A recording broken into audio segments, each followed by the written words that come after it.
Nesse Dia Internacional da Mulher, a Unali deseja que seja um dia de comemoração, mas também de luta. Luta por políticas públicas que garantam nossos direitos. Luta pelo direito de ser, vestir e estar. Onde e quando quiser. Luta pela vida das mulheres que são vítimas de abusos. Mulheres que são vítimas da morte. Lutar por políticas públicas que garantam os nossos direitos. Então, nós parabenizamos todas as mulheres maravilhosas desse país, em especial as deputadas estaduais, federais, senadoras, prefeitas, vereadoras e governadoras. E as convocamos a fazer coro a essa corrente diária em suas casas e espaços de destaque que estejam ocupando. Por quê? Cozinha é lugar de mulher. Casa é lugar de mulher. Tribunais, indústrias e multinacionais são lugares de mulher. Hospitais, gabinetes, escritórios também são lugares de mulher. Lugar de mulher é na política. Lugar de mulher é onde ela quiser. Feliz Dia das Mulheres. Feliz Dia da Mulher. Feliz Dia da Mulher. Feliz Dia da Mulher. Feliz Dia da Mulher. Feliz Dia da Mulher. Feliz Dia da Mulher. Feliz Dia da Mulher. Feliz Dia da Mulher. Feliz Dia da Mulher. Feliz Dia da Mulher. Feliz Dia da Mulher. Feliz Dia da Mulher.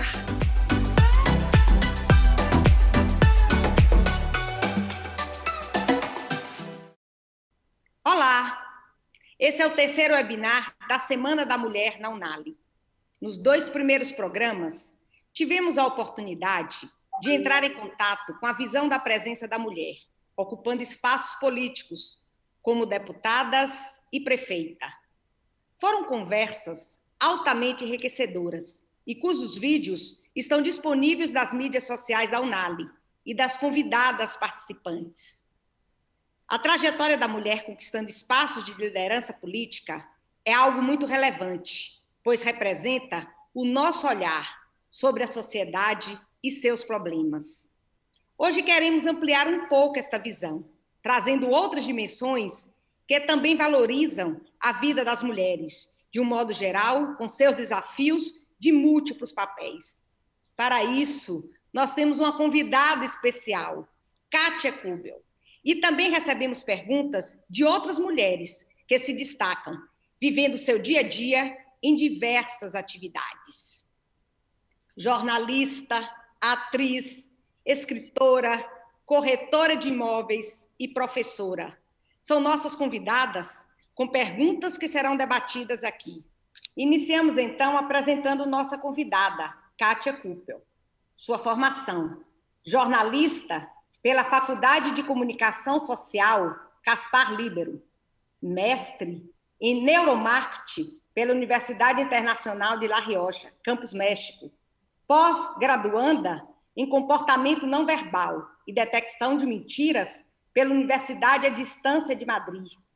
Na sua atuação profissional, é diretora do grupo Engenho Comunicação, desde 1996, presidente do Prêmio Engenho de Comunicação, desde 2004, e coordenadora de projetos do Senar, Serviço Nacional de Aprendizagem Rural, desde 2019.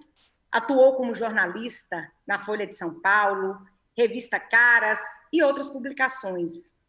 Foi chefe da comunicação do TCE. Assessorou 2 ministros do STF, um ministro da Transparência, CGU, e um ministro da Justiça. Também cuida do relacionamento com imprensa e gestão de reputação das empresas privadas. Bem-vinda ao nosso ambiente virtual, Unali. Agradeço o convite, cumprimentando a deputada Ivana Bastos. É um prazer muito grande na nossa semana, na Semana do Dia Internacional da Mulher, temos essa oportunidade de dialogar, de debater, de discutir, de refletir novas soluções e oportunidades para a equidade de gênero. Muito obrigada pelo convite. Kátia, você, como jornalista mulher, tem a oportunidade de observar o ambiente social a partir de uma posição privilegiada em Brasília. O espaço das mulheres, de um modo geral, está evoluindo no mercado e na sociedade? E como está na ocupação de cargos no alto escalão da política? Olha, deputada, a gente que vivencia essa rotina, às vezes pensa assim, está tão devagarinho, parece que nem mudou. Mas os dados, os números, eles são bem refletem um crescimento e uma ocupação da mulher na sociedade. Por exemplo, além de sermos no Brasil, maioria da população, 52% dos brasileiros somos do gênero feminino, no mercado de trabalho somos maioria. Na política, se em 2014, 2018, nós éramos 9%, 10% e ocupávamos os piores lugares no ranking mundial da representatividade política, a partir da eleição de 2018, as mulheres passaram a ocupar mais espaço. Hoje são 12% na Câmara, 13% no Senado e 15% nas assembleias legislativas nos estados. E o Brasil passou de uma posição que era em torno de 180 para a posição 140 no ranking mundial. Está longe, está, mas em uma eleição saltar quase 40 posições é um avanço significativo. Ontem eu aqui estava lendo, eu atuo também no Senar, no Serviço Nacional de Aprendizagem Rural, e nós temos lá um programa chamado CNA Jovem. E esse programa tem sido majoritariamente ocupado por jovens lideranças femininas. Então, na edição que está em voga, nas inscrições, foram maioria de mulheres, 53% de mulheres e 47% de homens, e agora, na turma em formação de 80 jovens, são 51 mulheres, o que equivale a 63% do total e 29 homens. Os números crescem, mas assim, o que a gente tem que atentar muito, deputada, é para a questão da evolução comportamental. Né? Como a senhora leu aí, eu estudo neurociência, economia comportamental, e o primeiro fórum que eu vejo a mulher ser tratada legitimamente como diferente do homem é na neurociência. E muitas coisas, isso é uma questão importante, que talvez no parlamento as mulheres possam avançar, é demonstrar desde a infância de que mulheres e homens são diferentes, sim. Somos diferentes, e a nossa principal diferença, que a maioria dos homens, e a isso se atribui o machismo estrutural, relata como comportamental, na verdade é química. Nós temos hormônios em quantidade e tipo diferente dos homens, e isso faz com que tenhamos também reações diferentes diante dos mesmos estímulos. Se isso for inserido nas escolas, nas aulas de biologia, já ensinado como uma questão fisiológica, em pouco tempo, os meninos vão aceitar com mais leveza, com mais compreensão e acolhimento as nossas diferenças, as nossas TPMs, as nossas reações diferenciadas. Então, presidente, a senhora que está na linha de frente, liderando uma entidade da importância da UNALI, também pode nos trazer muitas informações que vão não só elucidar, mas nos animar, nos estimular e nos motivar. E assim, hoje eu vou dividir esse espaço tão nobre, tão importante para nós mulheres, com outras mulheres igualmente representativas em seus distintos setores, que participam aqui conosco fazendo perguntas. A primeira das nossas convidadas é a coach de estilo e comportamento, escritora de diversos livros, uma jornalista, comunicadora também, que é a Cláudia Matarazzo. A Cláudia Matarazzo mandou uma pergunta para nós debatermos aqui. Vamos à pergunta da Cláudia Matarazzo, por favor? Olá, saúdo a todos e a todas nesse mês dedicado à mulher. E antes de fazer a pergunta, eu gostaria de situar o seguinte: todos os anos nós temos pesquisas que mostram que ainda as mulheres ganham, sim, 30% a menos do que os homens em cargos equivalentes. Aí, por conta disso, nós acabamos trabalhando mais tempo, mais duro, temos uma jornada maior, e é de 30% novamente, para compensar esse fato e provar que conseguimos produzir tanto quanto, se não mais.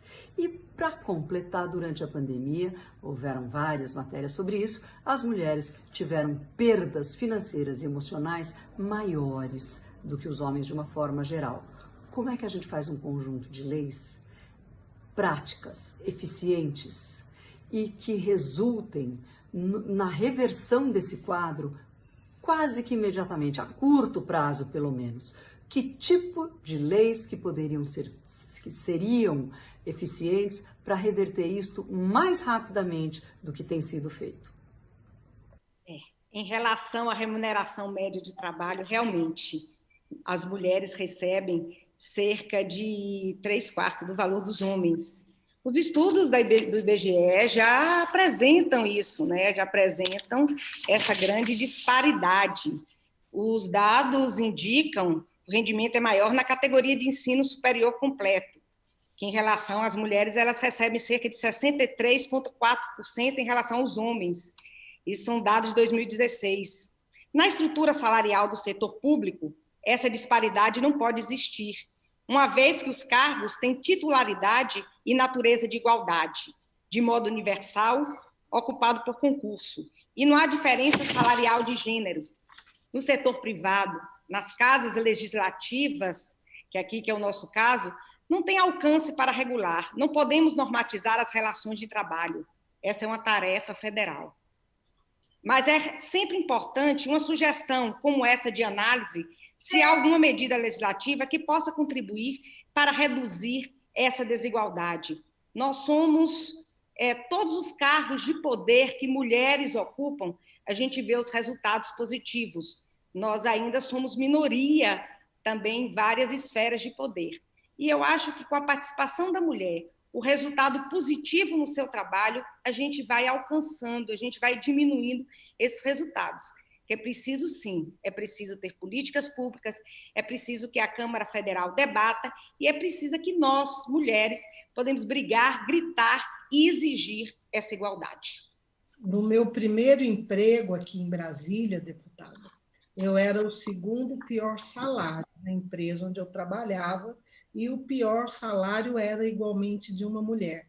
E nós fazíamos 4, 5 vezes mais que os homens por dia. E foi muito duro começar a superar isso, porque você tem que trabalhar mais, você tem que matar 12 leões por dia, e você tem que fazer valer a sua voz, geralmente se reportando a um chefe do gênero masculino. Quando eu abri minha própria empresa, durante muitos anos eu dizia que é uma empresa de mulher, onde só trabalham mulheres. E no Dia da Mulher eu distribuía flores e dizia assim, de mulher para mulher, de uma empresa onde só trabalha mulher. Depois eu amadureci e achei que também não valia combater o preconceito com preconceito. Mas eu queria agregar, tomar a liberdade de agregar a sua excelente resposta à questão da sororidade. É importante que nós, mulheres em cargos de chefia, em cargos de comando, possamos abrir espaço para novas lideranças, para jovens lideranças, não só dando cargos e dando emprego, mas criando caminhos de capacitação para que essas mulheres também se empoderem. Então, agora, a gente vai ouvir a contribuição... Deixa eu dizer aqui antes, mas eu acho que nós, mulheres, também, nós tínhamos esse preconceito. Nós tínhamos esse preconceito que a mulher não tinha essa disponibilidade, que a mulher não tinha esse tempo de dedicação, que a mulher tinha vários outros problemas, a jornada de mãe, de esposa, de casa. Eu acho que isso também era um pensamento de mulher. Lembro, logo quando eu comecei minha vida profissional, eu fui trabalhar numa emissora de rádio. E eu fui ser diretora dessa rádio.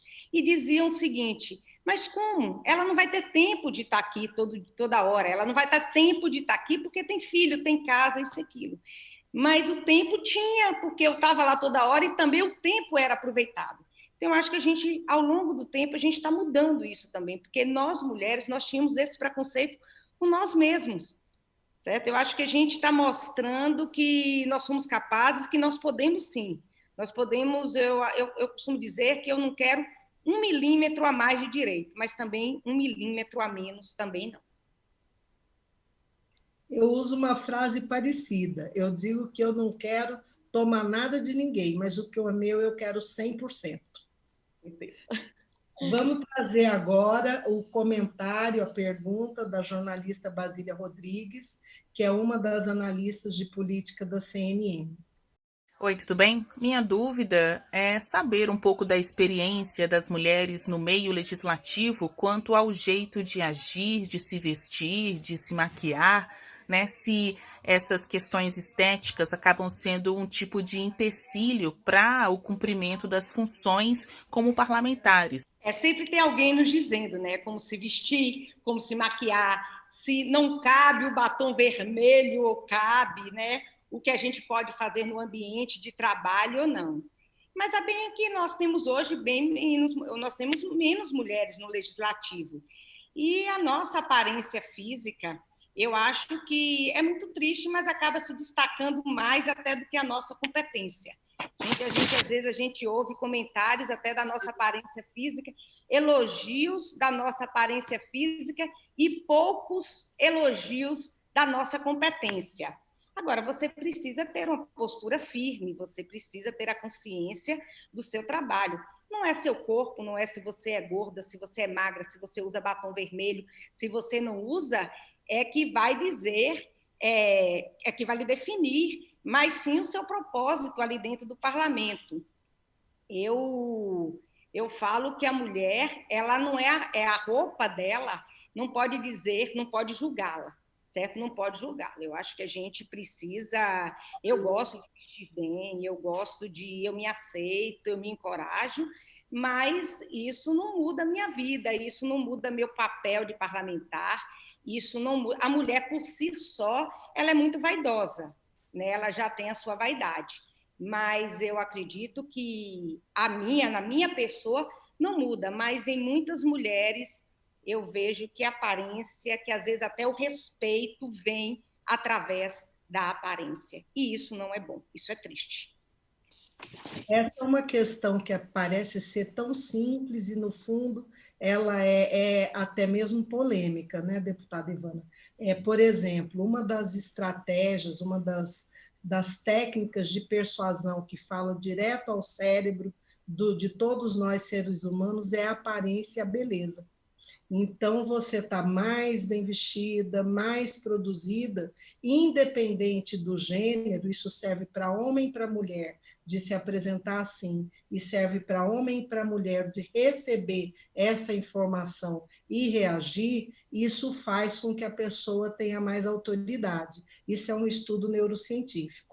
No que tange a nós mulheres, eu sempre que posso e que esse assunto vem, eu comento que uma das maneiras de nós nos empoderarmos é o batom e a unha vermelha.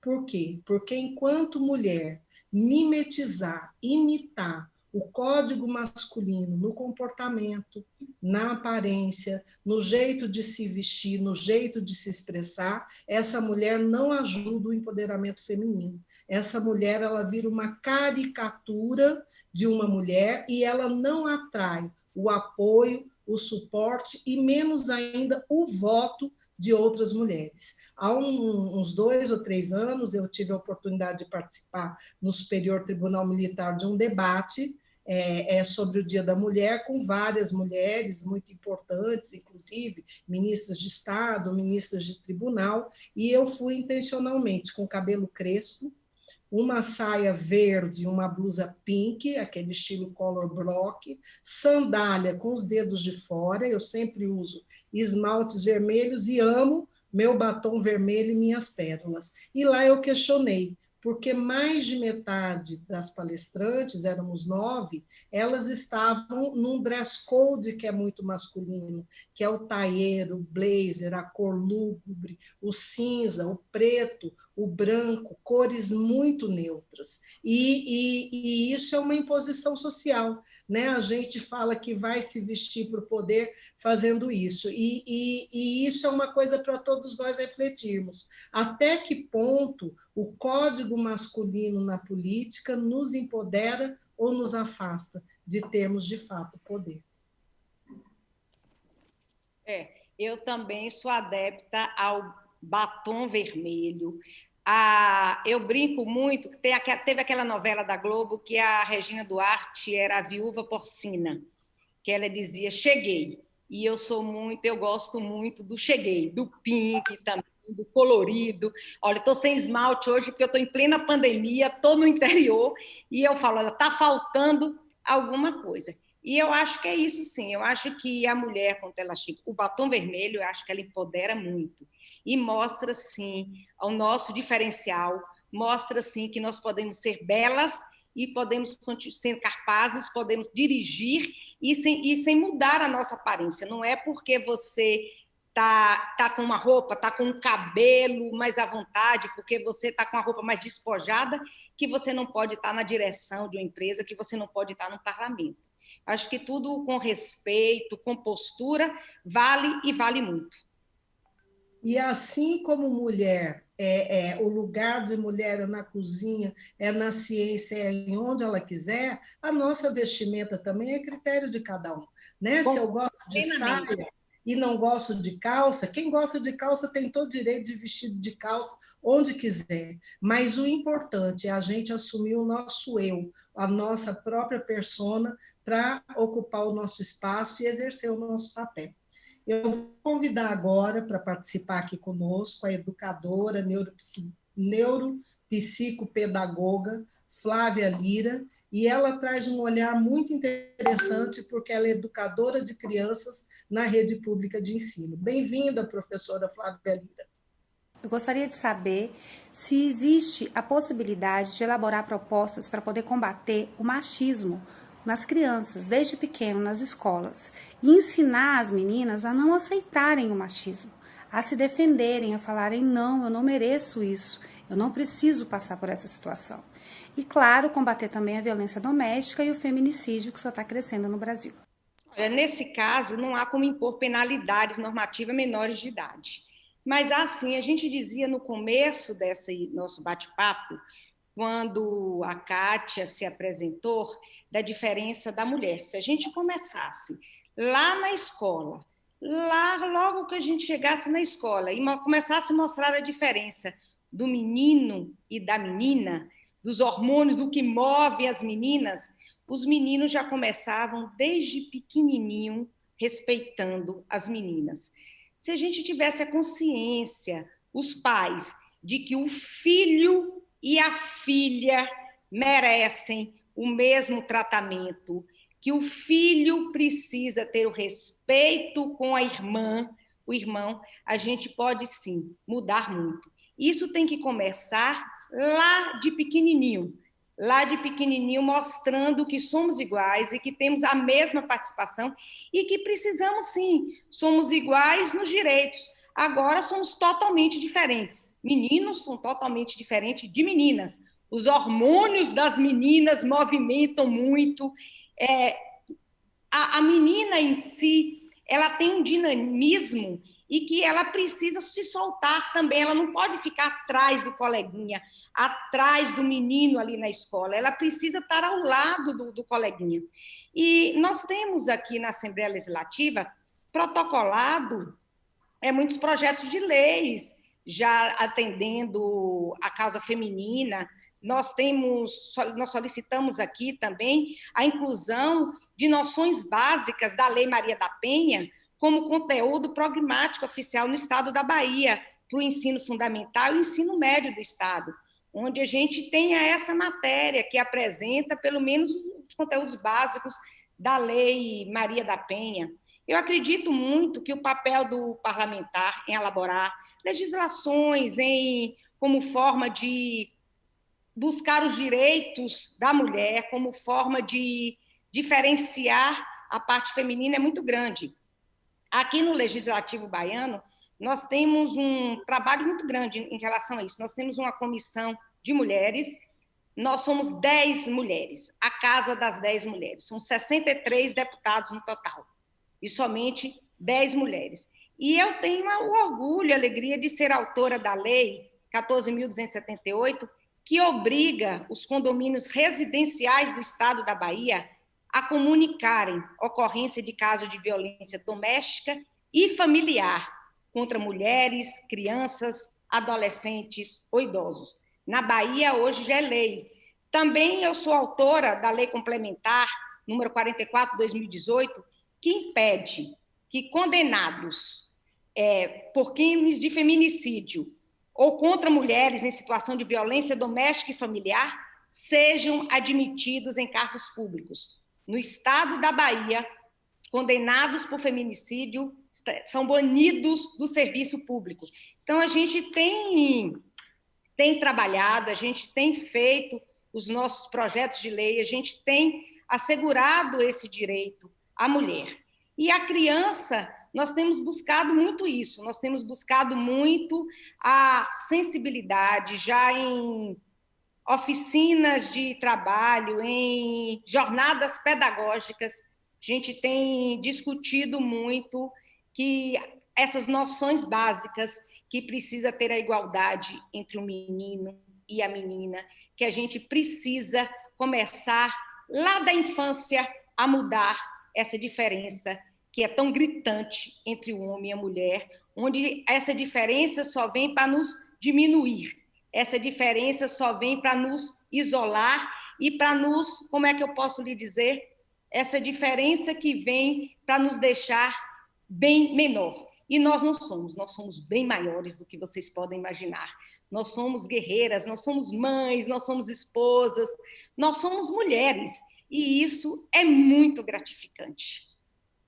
Olha que essa colocação é fundamental e a evolução do comportamento da sociedade, ela só vem quando o poder público atua. Então, assim, sem dúvida nenhuma, os avanços sociais, e o nome já diz, Lei Maria da Penha, é o que tem norteado mudanças de comportamento pela severa repressão. E aí, deputada, eu queria reiterar aquela sugestão de a senhora, que é líder das Assembleias Legislativas Estaduais, que é uma mulher de destaque na sua atividade política, que optou por ter essa jornada tão dura, essa missão singular, que é de atuar na política para promover avanços sociais em todas as áreas da vida, pensar nisso, de inserir também na questão educacional, no ensino já básico, essa diferença para, como a senhora tão bem colocou,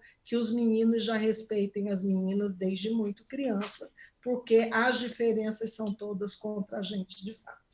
Eu vou convidar agora mais uma participante, uma mulher igualmente incrível, que é a corretora de imóveis lá do Ceará, Guimênia Nogueira. Que atitude devemos ter quanto ao preconceito contra a mulher e contra ao machismo? Falávamos isso praticamente há pouco, né? Infelizmente, nós crescemos e fomos criadas numa sociedade extremamente machista. E há traços disso em tudo. E para combater o machismo, a violência contra a mulher, acredito que existem medidas, mas a longo e curto prazo. Um trabalho a longo prazo se dá na raiz, na questão, na educação. É o que nós falávamos aí há pouco, desde pequenininhos, que a gente precisa mudar, desde quando a gente vai para a escola, desde quando a gente está alfabetizando, que a gente precisa mudar, tirar do menino esse do machismo, que ele é diferente da menina. E é preciso as famílias, né? A gente precisa começar com a família, aprendendo que a criança ela vai muito da imitação. A criança, às vezes, a gente fala que a criança é um pouco reflexo da casa. Se a criança está ali tensa, qualquer coisa, ela está num ambiente tenso. E, às vezes, a gente vê meninos brincar, ser machista com a menina, porque isso vem da família. Isso vem do pai, vem do avô, vem da família, que já esse machismo desde pequenininho. Então, nós todos somos resultados da educação, da nossa educação. Se nós não banirmos frases e crenças que nós nunca vamos acabar com o machismo. Se a gente não banir, lugar de mulher é na cozinha, mulher não pode isso, mulher não pode aquilo. Então, eu acredito que precisa vir desde pequenininho, que precisa vir da família. E, para isso, a gente está tendo avanços, Nós estamos tendo leis, nós estamos vendo mulheres ocupando espaços de poder, nós já estamos vendo homens já aplaudindo, a gente já vê nos judiciários aí mulheres prefeitas se destacando, primeira-ministra se destacando. Então, a gente está começando a alcançar, mas o machismo a gente acha que começa de pequenininho, da primeira infância, que a gente precisa começar a combater o machismo. E a senhora ressaltou bem, né? E substituir todas essas crenças que promovem o machismo dito estrutural e substituindo por outros valores e outras atitudes. Temos aqui a nossa quinta e última participação especial, que é da atriz do grupo de teatro e comédia Os Melhores do Mundo. Ela é atriz de TV, é humorista, é escritora, trabalha com educação infantil, escreve obras infantis também, e eu tenho aqui a alegria de anunciar que vai participar conosco, com sua pergunta, a atriz Adriana Nunes. Olá, sou Adriana Nunes, sou atriz, e há pouco tempo eu tive acesso a uma pesquisa e a informação me deixou muito instigada, porque algumas mulheres relataram que preferem não ter chefes mulheres, preferem trabalhar com os homens. E a senhora concorda com isso? Esse é um motivo da gente ter pouca representatividade feminina na política? Olha, eu acredito que esse resultado se dá pela própria cultura do brasileiro, sob o guarda-chuva de uma sociedade baseada no patriarcado. Toda a nossa história é marcada pela posição de dominância do homem nos espaços do poder. Sempre o pai que saía para trabalhar, o marido que saía para trabalhar e a mulher que ficava em casa. Agora, ela ficava em casa numa grande jornada, trabalhando também, mas isso não era o trabalho. A mulher que ficava em casa arrumando, lavando, passando, tomando conta das crianças, cozinhando, não era o trabalho. O trabalho era o papai que saía para trabalhar, certo? Então, o patrão sempre foi o homem. A ideia de que o homem que manda, o homem que lidera, que é o chefe, certo? E que a mulher ela é menos capaz, isso foi ao longo do tempo.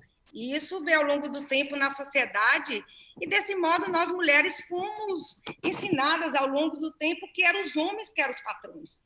Mas eu vejo que é o preconceito. O preconceito, ele ainda é muito grande. O preconceito de você, por exemplo, ser a chefe. No meu gabinete, eu sou a deputada, eu sou a chefe. De você ter até uma pessoa mais velha, um homem, de ouvir, de receber uma determinação sua. E um questionamento que você pensa assim, que você... Aqui, no início, eu via que tinha um desconforto. Eu vejo que nas reuniões nossas de comissões, onde nós estamos trabalhando, onde nós estamos discutindo projetos, quando nós, mulheres, gritamos e falamos, não, minha opinião é essa, eu penso assim, eu acredito que tem que ser feito assim, e vamos defender assim, há muitos questionamentos. Às vezes o homem fala a mesma coisa, mas aí eles tentam mudar uma palavrinha para não aceitar o que a gente acabou de dizer. Então, aquele negócio de ser comandado pela mulher é muito difícil, e pela própria mulher, que eu acho que hoje, a própria mulher está começando a se identificar mais com a mulher. Tinha até aquele negócio de que mulher não vota em mulher, que nós não éramos aliadas, né, Kátia? Que nós era uma eterna concorrência, e isso não existe. Isso não existe. Isso foi criado também, esse mito de que a mulher ela prefere estar ali sendo num trabalho, estar ali sendo com o chefe. Não. A mulher ela tem muito mais liberdade com a mulher, e eu acredito muito que a gente está conseguindo mudar, está muito longe ainda do que é preciso, mas a gente está alcançando sim, está alcançando sim os espaços de poder, e ser chefe mulher, o resultado é muito mais positivo. E tem um detalhe maravilhoso nessa sua fala. Mulher, quando está disputando espaço com outra mulher, essa disputa é muito mais acentuada pelos homens do que a concorrência que existe entre eles. Eu já ouvi muitas vezes que o pior ciúme que existe é o ciúme de homem. Isso já é um indício de que eles, muitas vezes, concorrendo, eles jogam muito mais baixo, eles chutam muito mais no hemisfério sul do outro companheiro, e essa fala que mulher não gosta de mulher é também uma maneira de ocupar espaço e disseminar a discórdia e a falta de confiança na nossa sororidade, não é mesmo, deputada? Com certeza, porque essa história que a gente escuta, que mulher não gosta de mulher, que mulher não vota em mulher. Isso não existe, isso não existe. Isso, a mulher, eu acho que a mulher tem um encantamento quando a gente vê o resultado de uma mulher de sucesso, mas faz tão bem para o nosso ego. Quando a gente assiste, a gente vê na TV, a gente lê alguma coisa de uma mulher se destacando, eu tenho certeza que todas as mulheres, no seu ego, se sentem assim, muito representadas e se sentem assim, muito empoderadas. Como disse a vice-presidente dos Estados Unidos, eu sou a primeira mulher vice-presidente dos Estados Unidos, mas não serei a única. Alguém passa e abre aquele caminho para a gente também seguir. Perfeitamente. Eu fui já a primeira mulher política da minha família. Não sou a única hoje. Eu já fui a primeira diretora de rádio aqui da minha cidade. Não sou, mas a primeira. Eu já tenho... E eu quero abrir caminhos, eu quero que minhas netas... Eu só tenho 2 netos, viu, Kátia? Aqui em casa predomina homem. E eles já nascem assim, sabendo que do trabalho da avó, de ver a avó, isso e aquilo. Eu tenho 2 filhos, uma filha e um filho. E tenho 2 netos. Mas a Fernanda, minha filha, ela tem rompido também grandes desafios, ela tem ocupado o seu espaço, e eu tenho incentivado muito isso, as mulheres da minha família a fazerem o seu papel, a poder orgulharem e ser um conjunto, certo? Um conjunto de homens e mulheres de bem. E no denominador comum, no fundo, é isso que vale. Homens e mulheres de bem, não é mesmo? Com certeza. Minha querida Kátia, eu acredito que você já teve que escolher entre tomar uma decisão ou outra decisão.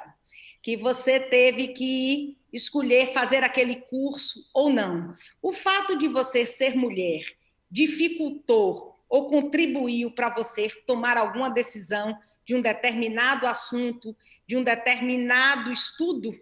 Deputada, a primeira coisa que eu quero falar antes de ir para a resposta é que eu gosto muito de ser mulher. Eu gosto muito de ser mulher, de exercer e exercitar todas essas coisas que nós mulheres temos. Por exemplo, quando eu vou comprar um presente, é um presente para homem, eu acho um leque de opções muito limitado e muito sem graça. Então, eu gosto muito de ser mulher.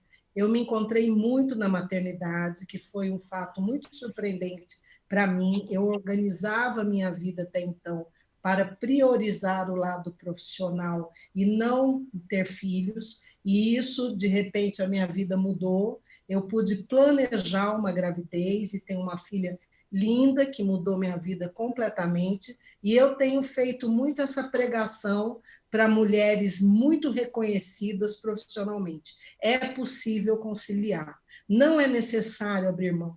Eu já fiz opções por limitação financeira, não por limitação de gênero. Você faz um mestrado, faz uma pós ou faz uma cirurgia plástica? Por exemplo, é um dilema que eu ainda vivencio. Eu tenho esse desejo de uma cirurgia plástica que está sempre postergada em função de formação profissional. E talvez o que eu fizesse diferente era, no início da minha trajetória profissional, brigar menos, contornar mais. Outra coisa também, depois que eu fui mãe, é entender que numa jornada profissional, a maternidade ela não faz só bem a quem é mãe, ela faz bem a todo mundo que está em volta, porque a maternidade nos transforma enquanto ser humano, agrega compaixão, agrega acolhimento às pessoas, e é uma viagem incrível que acho que não vai ter fim nunca, a da maternidade. Nesse seu momento, já de avó, eu também espero um dia chegar lá, a minha está com 12, vai faltar um bom tempo, mas assim, eu nunca encarei nada como sacrifício, eu sempre encarei como um degrau a mais, uma necessidade a mais, e levo minha vida com muito prazer. Tudo que eu faço no dia a dia do trabalho e no dia a dia do descobrimento da formação continuada. Eu nunca parei de estudar, eu adoro, eu adoro substituir crenças por evidências científicas, né? E são sempre novas viagens, novas descobertas, novas jornadas. Eu acredito muito que o nosso caminho feminino de superação, de empoderamento, de encontrar o nosso lugar, passa fundamentalmente pela educação, por conhecermos coisas, por estudarmos, por seguirmos aprendendo, por termos muitas vezes a humildade de manhã dar muitas ordens e de noite sentar na frente de uma pessoa que tem o que nos ensinar e respeitar aquele professor e adquirir aquele saber e dominar o novo conhecimento para espalhar mais produtividade, para difundir o seu conhecimento em forma generosa de novos resultados, de mais produtividade, de mais competência. Então, acho que eu faria isso. Eu faço a pregação, vamos ter meninos, vamos ter meninas, vamos ser mãe, mulheres empoderadas, porque é uma experiência única. E já tive alguns depoimentos lindos de pessoas que, quando engravidaram, me ligaram para dizer: aquele dia, naquele gabinete do ministro tal, quando você me levou no elevador e me perguntou, e o seu bebê? Porque a natureza também tem os seus truques machistas. Nós temos prazo de validade para a maternidade, o homem não tem. Então, acho que o que eu faria e farei mais é dizer, é possível conciliar todas as nossas aspirações. É possível, inclusive, não atender a um padrão estético. Eu gosto muito de brincar que eu tenho o maior orgulho de ser uma gorda de sucesso. Eu tenho sucesso na vida pessoal, tenho sucesso na vida profissional e tenho muita realização emocional. Então, tudo cabe quando enfrentamos com dignidade e com alegria os nossos desafios e com determinação.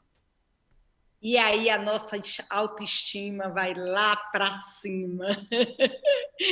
Perfeito, querida, perfeito. Eu também tenho enfrentado, se o tempo voltasse, eu faria a mesma coisa. Eu faria a mesma coisa.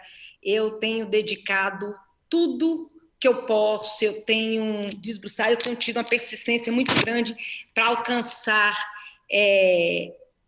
o que eu desejo, para poder mostrar o meu espaço. E eu acho que é muito positivo isso nosso também, da persistência. Eu sempre fui gorda também, agora eu estou magra. Agora, na pandemia, poucas pessoas emagreceram o peso, né? Mas na minha casa, a palavra de carinho comigo é gorda. Ô, gorda, como vai? No dia que fala assim, oi, Ivana, eu falo, vixe, não estão aborrecidos, algum problema está tendo. Mas então, e diz que todo gordinho é feliz, então nós somos felizes. Eu tenho essa tese, que a comida bota química boa e a gente fica sempre contente. Muito bom. Isso. Eu gostaria também de ocupar esse espaço fazendo uma pergunta para a senhora deputada. A Netflix está passando uma nova série, que é uma série sobre C.J. Walker. C.J. Walker é uma mulher negra no início do século XX nos Estados Unidos, logo após a abolição da escravatura naquele país. Ela decide fabricar por conta própria produtos capilares para outras mulheres negras. E logo no primeiro capítulo da série, fala muito de autoestima, fala muito de confiança, de autoconfiança, da força da mulher no mercado de trabalho ser maior quando nós estamos bem com a nossa aparência. E tem uma cena no filme que é uma cena muito marcante. C.J. Walker vai alcançando sucesso e, para expandir os seus negócios, ela vai atrás de investidores. Isso que até hoje a gente vê no mercado, né? Vai atrás de investidores anjo para aportar capital para ela expandir. E na primeira visita que ela faz, ela sofre um abuso sexual. O investidor não só condiciona aporte financeiro, como tenta estuprá-la. É uma cena que é muito sutil, o seriado felizmente não mostra, mas traz à tona um problema que eu ouço muito falar entre mulheres que estão na política, que é a questão da captação de recursos para fazer a campanha. Como é essa realidade hoje, nos bastidores da política, e como nós, mulheres, podemos contribuir para que esse tipo de situação seja uma coisa do passado? Olha, isso é tão real, a gente escuta muito isso, a gente escuta muito no meio político, a gente escuta em todos os meios, né? A mulher, até a mulher que é vendedora de roupa, que ela vai vender uma roupa, que ela chega em chega numa repartição pública, uma coisa, se ela é atendida por um homem, tem uma insinuação, isso aqui. Acho que na política a gente tem o olhar, tem a palavrinha maldosa que insinua, certo? Que você, às vezes, você sai, deixa de letra, finge que não está ouvindo, e isso é muito triste. Você vê que a falta de respeito que ainda é muito grande com a mulher. É julgar a mulher muito... Às vezes, a gente vê na política o descrédito que tem com a mulher, a falta de importância. Você chega, por exemplo, o deputado trabalha sempre com o prefeito. Você vê que tem prefeitos que não querem trabalhar com deputadas mulheres. Eu já fui apresentada a um município que esse município disse, não, eu não quero trabalhar com uma mulher, eu prefiro trabalhar com um homem, quanto mais uma mulher bonitinha, certo? Uma mulher bonitinha, isso, aquilo. E eu soube, eu fiquei muito brava. Eu fui atrás desse prefeito e disse, olha, você quer, eu vim vestida de Maria Bonita, eu não tenho um lampião comigo, mas eu viro o lampião. E eu cheguei na cidade, comecei a trabalhar e hoje eu sou a deputada mais votada dessa cidade. Eu acho que a gente precisa impor, a gente precisa mostrar que a gente tem o nosso espaço e que a gente precisa do respeito. Então, eu acho que nós vimos também um caso em São Paulo, né, de um deputado que veio com assédio aí com uma deputada, e aí você para e começa a se tocar, que você também já teve assim, muito assédio, que na hora você nem se tocou, que ali foi um assédio, que ali foi uma... Mas eu sou brava. Eu me imponho, eu não admito, e se eu ver, e se eu sentir que tem comigo ou com qualquer outra mulher, aí eu viro bicho. Eu viro bicho, viu? Eu viro bicho, Kátia, eu vou para cima. E tem muitas mulheres que elas ainda não tiveram essa coragem de dizer, eu vou gritar, eu vou denunciar, eu quero ser candidata, mas ali é política de homem. Não tem agora que a gente está dizendo que lugar de mulher também é na política, que lugar de mulher é onde ela quiser. Então, aquele negócio, uma mulher foi para uma fábrica. Esses dias eu fui convidada para uma entrega de diplomas, de cursos profissionalizantes. E ali chegou uma mocinha, baixinha, pequenininha, que ela chegou lá para receber um diploma de motorista de uma retroescavadeira, uma máquina daquele tamanho, que eu olhei para ela assim, eu disse, eu não acredito. Ela disse, pois é, em todos os lugares hoje tem mulher. Eu não acreditei que ela estava ali e tudo. Aí depois aí você para e você fala assim, gente, peraí, por que não? Que é isso do sexo frágil? Não existe isso do sexo frágil. Então, às vezes, está tão inserido, por mais até que a gente defenda, que a gente briga, que a gente, às vezes, se depara questionando o sexo frágil. Então, na política, como em todos os lugares, a gente tem o assédio, a gente tem o comportamento machista, mas a gente está conseguindo, sim, a gente está conseguindo... Para a mulher, como você aí da série, para a mulher começar a entrar no mercado de trabalho e mostrar o seu diferencial, é tão mais difícil do que o homem, mas o resultado ele é tão mais positivo, o resultado vale tão a pena. Então, isso tudo é exemplo para as mulheres que querem começar ou querem se recomeçar e ter essa dificuldade, ter até o descrédito do investidor receber uma mulher para poder mostrar o seu projeto, para poder vender o seu projeto. Eu acho que até essa dificuldade nós mulheres temos. Então, a gente precisa voltar lá atrás e começar do dia do nascimento, começar em casa e começar na escola, na educação, para a gente poder dizer assim, homens e mulheres, nem a mais, nem a menos, todos iguais, vivendo com amor, vivendo com respeito, vivendo com dignidade, cada qual no seu espaço, e cada qual com seu direito. Eu quero agradecer muito esse espaço, Acho que trouxemos pessoas incríveis, mulheres incríveis, para discutir problemas super contemporâneos, né? Assim, a cantada, acho que vai continuar acontecendo e vai caber a gente mesmo se colocar com respeito, com resultado, com competência e parabenizar, deputada, não só por sua atuação de liderança, mas principalmente por sua coragem de ingressar na política, de ir para a rua, disputar voto a voto, pessoa a pessoa, um espaço tão importante e que tantas de nós no Brasil ainda não despertamos para essa seara e ainda precisamos entender como as mulheres modificam a sociedade em posições de poder e como nós, mulheres, precisamos cada vez mais encontrar lideranças femininas para dar o nosso voto. Muito obrigada por essa oportunidade. Assim chegamos ao final desse terceiro webinar, Unali, Semana da Mulher. Agradeço a Kátia, agradeço as mulheres que aceitaram o convite, remetendo suas perguntas e que contribuíram para essa conversa entre mulheres. Também nosso aplauso à equipe da Unali, que tem mais mulheres do que homens. Obrigada a todos.